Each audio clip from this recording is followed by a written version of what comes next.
Hello students, welcome back in third session of Matter in Our Surroundings, class 9th, and in this session we are going to discuss about the characteristic of particle of matter, and in this characteristic we are going to study that particle of matter attract each other. And another important concept we are going to study in this video, that theory of molecular structure of matter. Now come to the activity first. इस activity में हम क्या prove करने वाले हैं? हम ये prove करेंगे कि जो पार्टिकल ऑफ मैटर होते हैं वो अट्रैक्ट करते हैं एक दूसरे के साथ. तो इस एक्टिविटी में हमें किन किन चीज़ों की ज़रूरत है? उसमें हमें वुड की ज़रूरत है, रबर बैंड की ज़रूरत है और आयरन नेल्स की ज़रूरत है. ओके, तीनों ही स्टूडेंट्स आप देख पा रहे हैं, तीनों ही सॉलिड की फॉर्म्स हैं solid but different different forms हैं.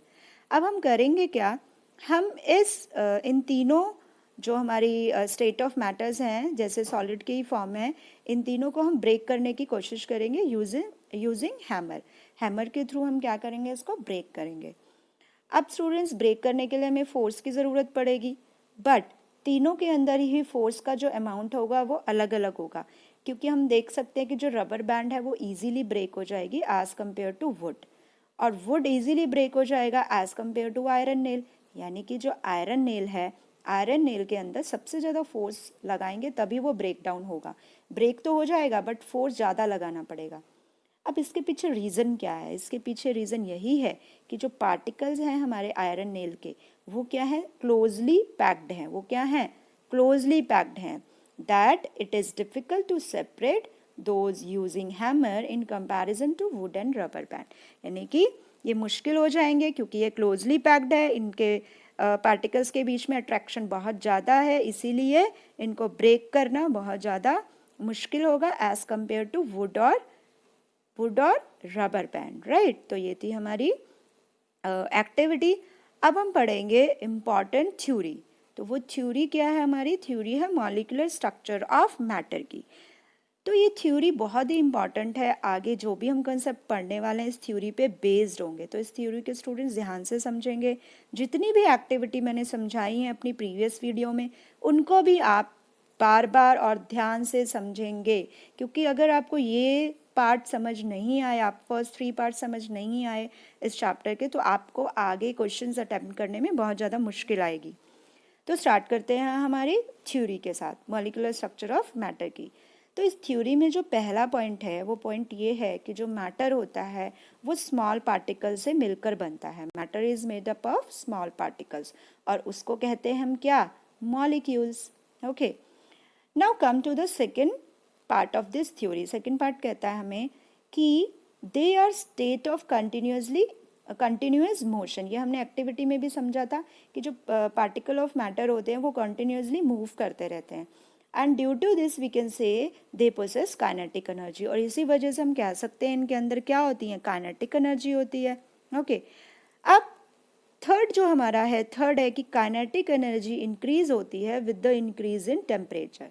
अब स्टूडेंट्स, आप इसको एक एक्टिविटी से समझ सकते हो. जैसे हमने 2 बीकर लिए, एक बीकर में हमने गर्म पानी ले लिया, एक बीकर में हमने ठंडा पानी लिया है.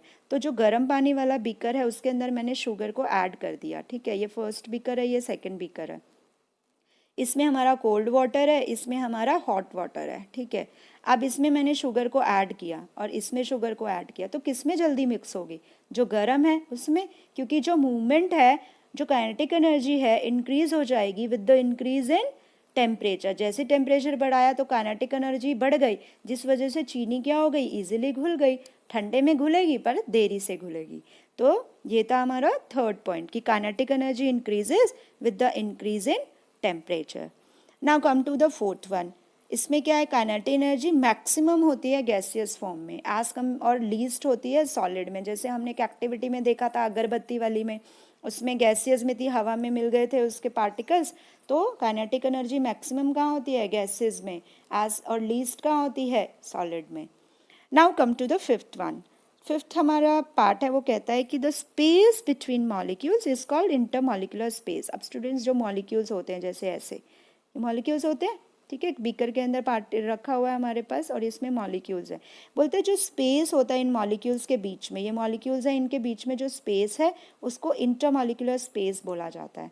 Which is found to be least in solid, और ये सॉलिड के अंदर स्पेस कम होता है और गैसेस में मैक्सिमम होता है। ऑब्वियसली सॉलिड जो होता है, सॉलिड में मतलब बोलता क्लोजली पैक्ड होते हैं पार्टिकल्स, ठीक है, तो इनके अंदर स्पेस क्या हो जाएगा, कम हो जाएगा, और गैसेस में क्या होता है, दूर दूर होते हैं, तो इंटरमॉलिक्यूलर स्पेस सॉलिड में क्या होगा, लीस्ट, और गैसेस में क्या होगा, मैक्सिमम।